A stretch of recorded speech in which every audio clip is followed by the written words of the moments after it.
What is up, everybody? Devin here again. Wow, it has been a while since I've said that. Little Easter egg for those who used to watch my old YouTube videos. But basically, welcome to the Flower Hour. So basically, I'm basically gonna teach you guys how to bake stuff, I guess. There's gonna be challenges. We're gonna have some guests.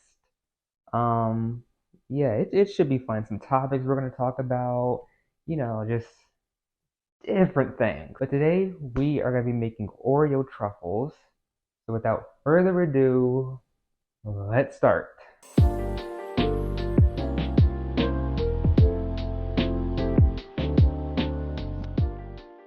All right, to start off, here are the things that you need. One package of Oreos, 8 ounce of cream cheese, melting chocolate or candy melt. See, these should be good. Just the regular Oreos that you always get, the basic bitch kind. Um, I mean, I guess you could do any kind of Oreo that you want, but for this, we're doing this. I mean, whatever you want to do, go wild. This is the candy melts that I'm gonna use, and here is the cream cheese. It's softened, I think. It should be at least, because I'm not gonna struggle making this. But yes, that is all the stuff that you need. Ooh. But yeah, that should be it. And while I'm baking, I'm gonna be telling you guys some stories that I've never told anyone, I think. Well, some of them. Yeah, okay. But anyway, this should be, it should be fun. It should be fun. It should be fun. All right. Direction 1. Line a baking sheet with wax or parchment paper. Place all the Oreos except for 3 to 4 into a food processor or a gallon-sized resealable bag and crush the Oreos into fine crumbs. Then add the cream cheese to the Oreos until well blended by a fruit processor, a stand mixer on a low setting, or by hand. Alrighty, so basically, I do not have a food processor, I think, here at least. And I somehow don't have a resealable bag, which is, well, gallon-sized resealable bag, which is surprising, because we usually do. No, it's been a while since I did YouTube. I'm still trying to get back into the groove of things, you know? Okay. Let me grab all these.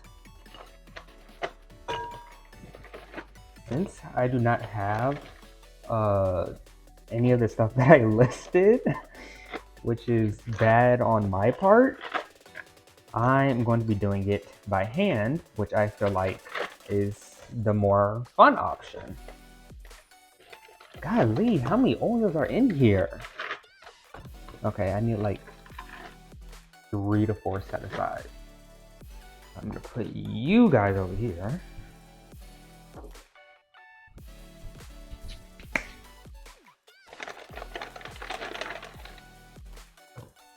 There we go, that's all of them. Now I need like a mallet. Yeah. Okay. Hopefully it isn't too loud and you can still hear me. But basically, I'm gonna tell you the story about how I tried to impress this girl in kindergarten, first grade, and this was at a daycare, right? So this one time that I specifically remember, we were watching a movie, right? And so she was walking by, and I was like, oh my god, oh my god, oh my god. And I was already sitting, getting ready to watch the movie, and this kid was about to sit down in front of me. And so, from what I've seen on TV, which is like early 2000s Disney, Nickelodeon, is that girls are into bad boys. So, as he's about to sit down, I pull the chair out from underneath him. He, of course, falls. The girl looks down at him, looks at me, and I'm just kind of there like, hey. I'm like, hey. She rolls her eyes, keeps walking. I'm heartbroken, crushed. I was honestly never the same after that. And so she sat further away from me, and throughout the entire movie, I was basically like, it, it didn't work. How could that not have worked? I mean, in the shows, it always works. The cool guy, the bad boy, always wins, you know. But yeah, I was heartbroken.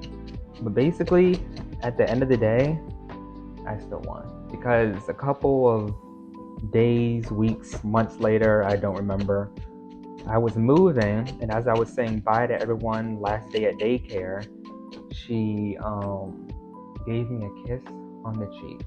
So I still won. I say that's a win in my book, to be honest. A win is a win. A win is a win. I feel like I'm so disoriented, so nervous right now that I forgot to line this. Like, I'm already forgetting my own instructions. Also, sorry, but honestly, not sorry if my face is a little puffy because I got wisdom teeth surgery about last week, and I'm surprised that I am talking right now. I mean, I look good. I mean, I always look good, but... Oh yeah, I went to using my hands now. I feel like this is a little bit more effective, a little bit more fun. I mean, it's fine. I washed my hands like 2 days ago, so... And honestly, I do like... Oh my god, you got some big ones in here. I do like my truffles a little bit more Oreo-y, a little bit more crunchier, you know? I mean, the crumbs are fine, but it's like, it doesn't always do the job, you know? Alright, next story. We're gonna skip ahead a little. This was college, freshman year. It was, I think, my birthday. I'm not sure. Or like, no, this was my birthday. And me and my friend, we were looking for a party to go to. We could not find one place, because, you know, we're freshmen, we're new to the area. We're 3 hours away from our hometown. Couldn't find any place. Places kept declining us. Oh, you guys are freshmen. Y'all would ruin the vibe. All of that. Ratio, guy, girl, all that. Basically, we're walking around for like hours and hours. And then we get to this kind of populated area, and this guy comes up to us. And he's like, oh, you guys lost? Because, I mean, we obviously look lost. A bunch of people kept saying we looked like freshmen because of how clueless we looked. And basically, he was like, oh, just follow me. I got a party. I know where the parties are at. So we're kind of like, okay. A little dumb on our part, you know. So we follow him. He starts talking. He's like, oh, I lost my phone. Can I use your phone? I just lost my phone at the party. Even though I think he had his phone in his hand, I don't know. He was obviously drunk or like on something. Damn, this looks good. And basically, it was just weird stuff that he kept saying. And he was like kind of hitting on my friend, and I don't know. I need her here to tell it, because my memory it's fading in my old age. We're just walking around. We're like, okay, he's obviously lost or leading us somewhere like a trap. And then we get close to the school. He gets distracted by this guy on a skateboard. He's like, hey, let me test it out. Let me da da da da. So me and my friend, as he's distracted, we look at each other. Make a run for it. We hit the hills. We're the fucking Flash. We jump off the steps. She fell, which was funny. But yeah, I mean, that story wasn't that crazy. But like, we could have gotten kidnapped. We could have been the drug ring. Something crazy. But it was fun. You know, it was a fun night. Just cute little things. And then for a while, we were kind of afraid to go back out, like at night or like in general, because we were like, what if we run into him? What if we see him? He's like, hey, are you the guy? But I mean, bro was on something, drunk, high, I don't know. So he wouldn't have remembered. Once you're done with that, it should look something like this. If you can see it, I don't know, I don't care, oh wow. Just mix it until well blended, until there's no more crumbs at least. So now we are gonna move on to the next instruction. Either by hand or a tablespoon, scoop the mixture, form it into a ball, then set it on the baking sheet. Once you're done, place the truffles in the fridge for 15 minutes, and while they're in the fridge, you're going to crush the remaining 3 to 4 Oreos that were set aside. So this, me personally, I've made this a bunch of times before. I sometimes do it by hand, I sometimes do spoon, it just depends on you. See? Oh, see? Like that. Like that. I don't know if the camera can see it. Just a ball. Easy, simple. You could do whatever size you want, big, smaller. I don't care. If I'm being honest with you, I don't care. But if you do smaller, just be wary if you don't have enough room on your baking sheet. Shit like that. You know what? This is fun. I haven't made this in a while. You know, I'm gonna like this little series. I was a little cautious, a little worried.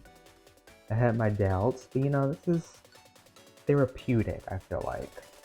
I'm having fun. Aww. So the next story is about when I jumped out of a car. Now this one, I've told a bunch of times. Because you know, it's just like a fun fact. People are kind of like, what? Really? So basically it was high school, senior skip day. It was some, oh my God. It was some senior tradition and we weren't in school basically. And so me and my friends, we went to the mall. It was this outdoor mall, and we basically were just driving around. Well, I didn't have a car, but they did. But basically we were just in each other's cars, racing from spot to spot, right? Five Below to Target to Cracker Barrel. Oh yeah, we did go to Cracker Barrel. You know, all the spiel. And basically, I tend to get a little competitive, one might say. So as we're approaching the Halloween store, they were trying to park. We were already behind the car that I was in. We were already behind. So what I did, as the car was moving, I jumped out, ran into the store, and I was like, oh, I won. I won.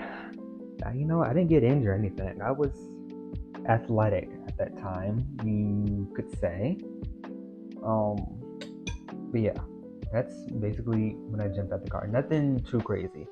But when I tell people that, they're like, oh my God, you jumped out like at, I feel like when I say that, they think I jump out at like 60 miles per hour. The car was going like a good 5, a good 10 miles per hour. Maybe less, I felt like, because it wasn't going that fast. Otherwise, I wouldn't have jumped out. All right, I feel like I'm running out of room, but then again, I feel like this is good. I feel like this isn't enough. It's a lot less than what I remember. All right, I am almost done. I really hope this camera can see me, because if it can't, you know what? Let me do it right now. Weirdly enough, I know this is, well, not my recipe, but I've done this before. I never put these in the fridge. Right when I roll these out, I put the chocolate on them because I never really had the patience to wait. Alright, this might be the last one unless I can scrape another one up. Alright. Oh, come on. Come on. Come on. There we go. There we go. Make sure I get all the sweat off my hand and into these balls. There we go. Okay. Let me space these out at least. So, I'm gonna put these in the fridge for 15 minutes. Wash my hands maybe. Clean that bowl. I'm gonna crush the remaining Oreos. And while that is going on, you guys are gonna have a different story time with Devin over there. Okay. Go. Get out my face. Hi guys. Welcome over here.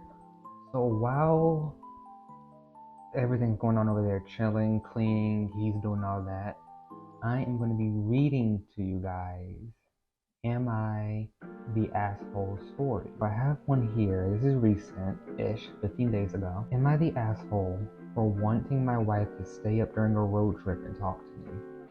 I'm gonna start off by saying yes. I can already feel it. Yes. Okay.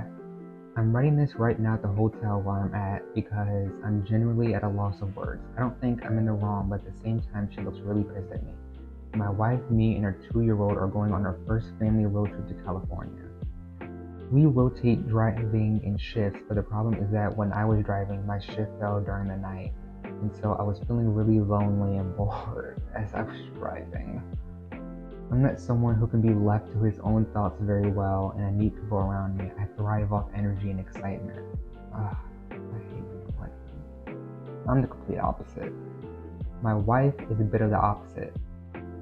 She's generally fine with being left alone and can sit quietly for hours and hours upon end. So can I. I've done it for like a month straight.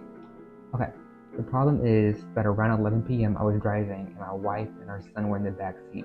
I was feeling isolated, so I shook her awake, but then our son woke up. And well, you can probably guess what happens next. Once he quieted down, my wife began to quietly blow up at me about how much of a dick I was being. I told her that it wasn't fair for her to just sleep like that, and it made me feel like a driver. Y'all need to reread. She then said that she doesn't force me to stay awake or engage with her, but I told her that that's a cheap blow because we're not the same people, and I kept my mouth shut while she was driving because I know she doesn't like distractions, even though it bothered me terribly. So the least she could do is stop being selfish and help keep me sane. Jesus, I can't read today. Despite my perfectly logical answer, she apparently got emotional. Ooh, shouldn't say that about women. Shouldn't say women are emotional. Oh, bad right there. And then started whispering, screaming some shit about how raising one toddler is hard enough, and that she didn't know there was another one in the car. I like her. She's kind of like me, who needed his whims catered to at every moment. And at that point, since she got rude, I decided to disengage. Now our whole trip is falling apart and she's making me out to be the bad guy. Yes, for many reasons, honestly. I don't know how old, and you need someone to constantly, like, talk to you. I mean, I hate people like that. I have friends like that. I know people like that who constantly need conversation 24/7, who constantly need people around them. Me, on the other hand, I could go my whole life without speaking, if I'm being honest. Like I was in a dorm. I had a dorm to myself for like 3 months, 24/7, quiet. Only time I would talk was when I was getting food or I was in class. Other than that, in my room, silent. But honestly, he is, because let her rest. I mean, I don't know where they're at, how long the drive is, but if she had to drive after him, she stayed awake to talk to him about nonsense, then she would have been tired, she would have crashed, and next thing you know, wife and baby would have been dead, and then he would have felt guilty because he needed someone to talk to him. Look at me, like where's my Tony, where's my Oscar, where's my Golden Globe? Yeah, I honestly think he is. Some of the responses, you're the asshole, yeah, you're the asshole, yeah. How can your wife safely drive during her show? She's tired from staying up and talking to you. Yeah. Yes, like listen to a podcast, music, talk to a friend. There's so many. Maybe he doesn't have friends, but still can't be left alone with your thoughts. Podcast. I mean, there are other ways. But yeah, he's an asshole.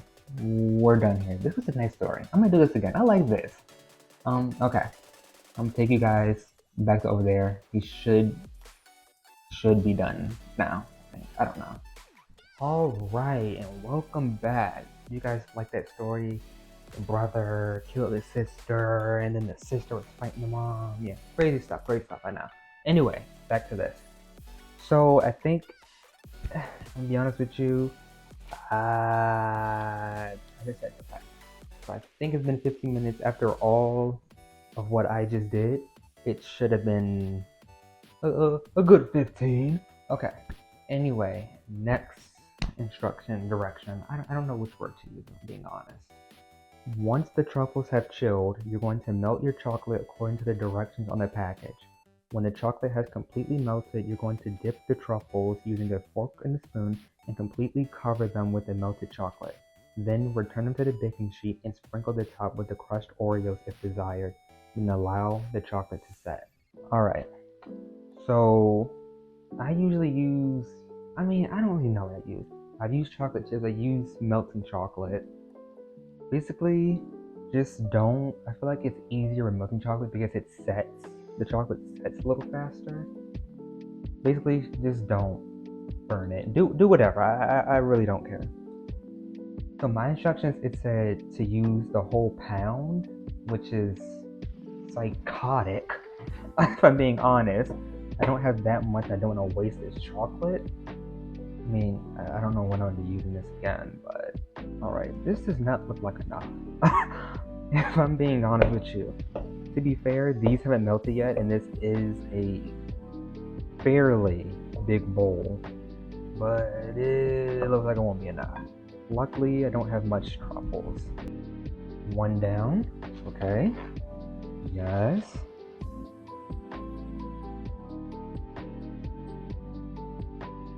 That looks perfect. That looks perfect. Okay. Future Devin, speed this up until I'm done doing the chocolate. All the chocolate ones. Okay.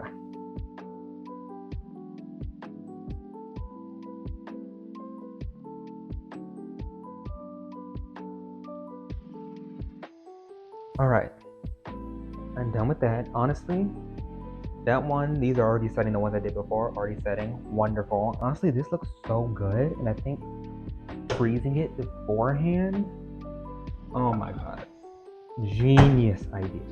Where's the spoon? Oh. Alright. It is melted now, and this vanilla smells like it. And I will tell you guys last story. So basically, when I was a child, when it was just me and my mom, because I have sisters, we lived in like this townhouse, I think.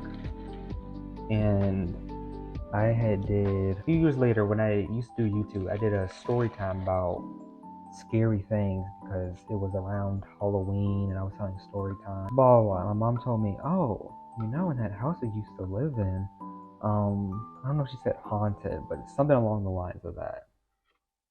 And basically she told me every night at like 1 or 2, it was sometime at night, the fire alarm would go off.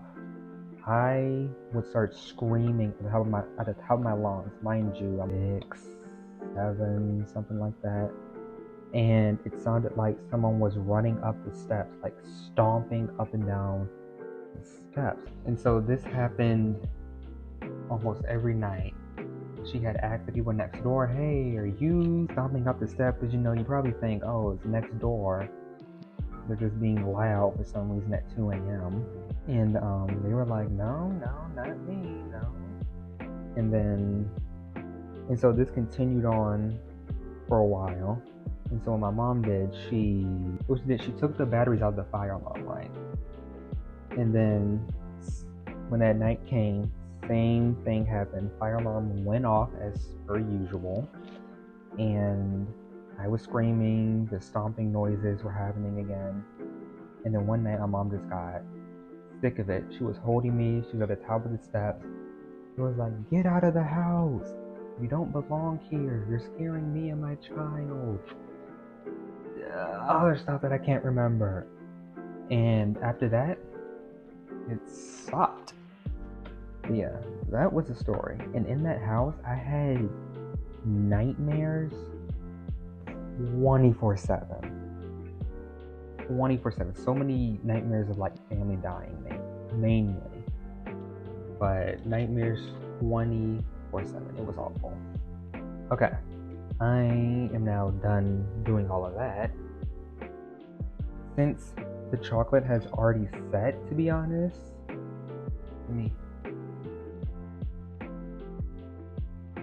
okay, so since the chocolate has already set, you don't have to freeze it more. But what I like to do to ensure that it's nice and hard so that when you bite into it, you get a nice crunch, what I like to do is I put it in the fridge for like an extra couple of minutes and then you're done. So after that, you will see the finished product, I guess you could say. And then, yeah. Alright, so we have finished chilling and have finished cleaning up, doing everything. Here is what they look like. Here's the finished product. I don't know, product sounds weird. It makes it sound like you can't eat it, like project sounds like an object, but whatever. It's rich in flavor, chocolatey, all that stuff. We are going to do a taste test now. I don't know if I'm going to open my mouth this big. Okay. That hurts, that hurts, that hurts. Okay. 1, 2, 3, 1, 2, 3, 1, 2, 3.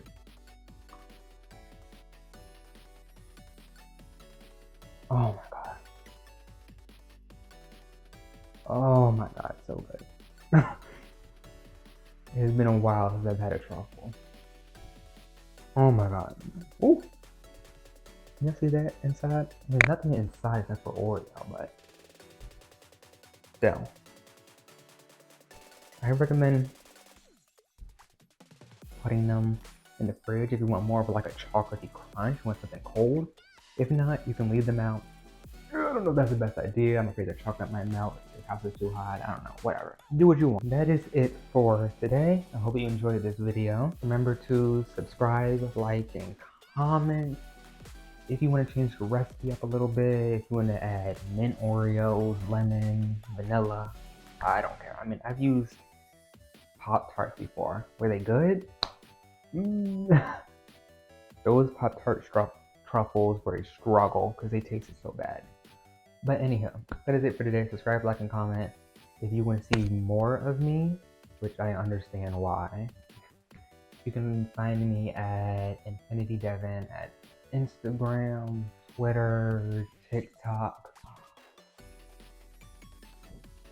I think that's it. Alright, I'll see you guys next week.